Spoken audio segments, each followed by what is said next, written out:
You know, when it comes to the issue of canceling the child in the womb, if you know what I mean, since we are on this platform, we got to be careful how we word it. I was very neutral. I didn't really understand the significance of this thing, the intensity, the evil that was in it. This is one of those videos. After I watched this video, this testimony by this doctor, I said, my Lord, my God, what have we been doing? So I want you to listen, and I want you to process this. I want you to think about this, and I want you to pray about this. And let's have a conversation below. This investigation of Planned Parenthood is based on false premises, one after another after another. It's time to stop wasting time, get on with meaningful work, and stop picking on women and trying to take their choice away. I yield back the balance of my time. The time of the gentleman has expired. We welcome our distinguished witnesses today. Do you and each of you swear that the testimony that you are about to give shall be the truth, the whole truth, and nothing but the truth, so help you God?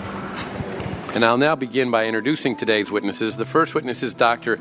Anthony Levatino. Dr. Levatino is a board-certified obstetrician gynecologist. Over the course of his career, Dr. Levatino has practiced obstetrics and gynecology in both private and university settings, including as an associate professor of OBGYN at the Albany Medical College. And Dr. Levatino, we'll begin with you. Welcome. Thank you, Chairman and members of the committee. I only have 5 minutes, so I'm going to get right to it. Second trimester D&E abortions performed between roughly 14 and 24 weeks of gestation. Your patient today is 17 years old. She's 22 weeks pregnant. Her baby is the length of your hand plus a couple of inches. And she's been feeling her baby kick for the last several weeks, but she's asleep on an operating room table. You walk into that operating room scrubbed and gowned, and after removing laminaria, you introduce a suction catheter into the uterus. This is a 14 French suction catheter. If she were 12 weeks pregnant or less, basically the width of your hand or smaller, you could basically do the entire procedure with this. But babies this big don't fit through catheters this size. After suctioning the amniotic fluid out from around the baby, you introduce an instrument called a Sofer clamp. It's about 13 inches long. It's made of stainless steel. The business end of this clamp is about 2.5 inches long and a half-inch wide. There are rows of sharp teeth. This is a grasping instrument. When it gets a hold of something, it does not let go. A D&E procedure is a blind abortion, so picture yourself introducing this and grabbing anything you can blindly and pull, and I do mean hard, and out pops a leg about that big, which you put down on the table next to you. Reach in again, pull out an arm about the same length, which you put down on the table next to you. Mercy. And use this instrument again and again to tear out the spine, the intestines, the heart and lungs. Head on the baby that size is about the size of a large plum. Can't see it, but you pretty good idea you've got it if you've got your instrument around something and your fingers are spread about as far as they go. You know you did it right if you crush down on the instrument and white material runs out of the cervix. That was the baby's brains. Then you could pull out skull pieces. And you have a day like I had a lot of times, sometimes a little face comes back and stares back at you. Congratulations, you just successfully performed a second trimester D&E abortion. You just affirmed her right to choose. One more question, Dr. Levatino. Why did you end your practice of doing abortions? I did over 1,200 abortions over a 4-year period in private practice, not counting the ones that I did during my training. I met my wife during my first year of training at Albany Medical Center. We got married about a year later and found that we had an infertility problem.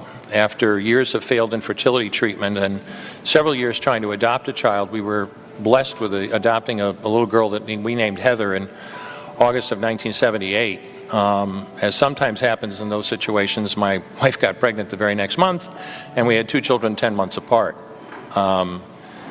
2 months short of my daughter Heather's 6th birthday, she was killed in an auto accident and literally died in her arms in the back of an ambulance. Anyone who has children might think they have some idea of what that feels like, but unless you've been through it yourself, you have no idea whatsoever. I know people find it hard to believe, but what do you do after disaster? You bury your child and then you go back to your life. And I don't remember exactly how long it was after my daughter died that I showed up at Albany Medical Center OR number 9 to perform my first second trimester D&E abortion. I wasn't thinking of it as anything special. This was routine to me. But I reached in, literally pulled out an arm or leg and got sick. You know, earlier on I described stacking up body parts on the side of the table. It's not to, gross people out, to use a simple term. When you do an abortion, you need to keep inventory. You have to make sure you get 2 arms and 2 legs and all the pieces. If you don't, your patient's going to come back infected, bleeding, or dead. So I soldiered on and finished that abortion. And I know it sounds, as I said, hard for people to believe, but I'm telling you straight up my experience. You know, after over 1,200 abortions, first and second trimester up to 24 weeks and all the rest of it, and being very dedicated to it, for the first time in my life, I really looked at that pile of body parts on the side of the table. And I didn't see her wonderful right to choose, and I didn't see all the money I just made. All I could see was somebody's son or daughter. And I stopped doing late-term abortions after that, and several months later stopped doing all abortions. Thank you.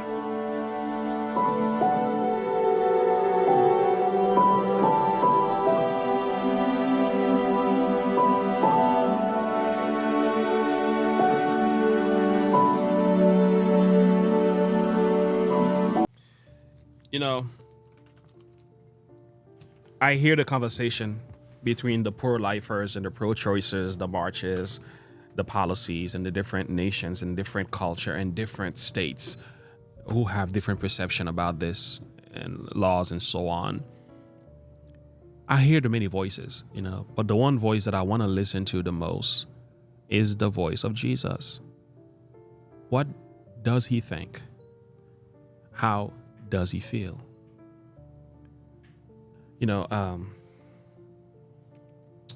With that being said, let me tell you how God feels from my personal studying of his word. Psalms 139:13, for you have possessed my reign, and you have covered me in my mother's womb. I will praise you, for I am fearfully and wonderfully made. Marvelous are your works, and that my soul knoweth right well. My substance was not hid from thee, when I was made in secret and curiously wrought in the lowest part of the earth. Thine eyes did see my substance, being unperfect, and in thy book all my members were written, which in continuance were fashioned, when as yet there was none of them. How does God feel? This is how he feels. It's been said on average, we're talking about 600,000 yearly in these United States alone, all being canceled because they are unwanted. Why? Well, somebody said they are lumps of cell. They're not an actual human being. So now we determine who is a human being and who is not. Okay. So I thought it was from the moment of conception. I think God is the one who is the author of life. I think there should be patience. I think there should be careful consideration and things about this. But I think to be passive about this, to be neutral, to just say, well, it's none of my business, I don't think that's very Christian at all. I think there should be a voice of protest lifted against this. I think we should advocate for morality. Yes, I still believe in ethics and morality. I still believe in objective reality, since we have forgotten what that is in our culture today, because everything is subjective and emotional and experimental and all that. But again, should we sit back and just watch it burn? Just sit back and watch the world burn? No. I think we have a role to play. We have to speak. We have to be patient and considerate of some of the factors that might have led people to make these decisions. Well, we have to advocate for something better than this, because I don't think God is happy. I don't think the Lord is happy with us. I don't think the Lord is happy with the condition of our society and the decisions we are making as a nation and as a world. I guess this is the new modern day Moloch. It's still worshiping the god of Molech, right? The children to the fire concept is kind of happening right now. So it's happening from a different perspective, of course. I mean, if you were to consider individuals in front of your eyes, this number, let's just say 100,000 of them were maimed in the same fashion, what would you have called this? You know, wouldn't you call it a genocide, a Holocaust? Wouldn't you call this some kind of cleansing, some kind of ethnic cleansing? Anyway, let me stop venting on this channel. I want to hear from you. Where do you stand when it comes to this? What's your thought and perspective? Do you stay neutral? Do you say it's none of my business? I'm gonna just turn a blind eye? Oh, what would you say the solution is, and what would you advocate for? Share your thought and perspective with me. Till next time, have a good one. Bye.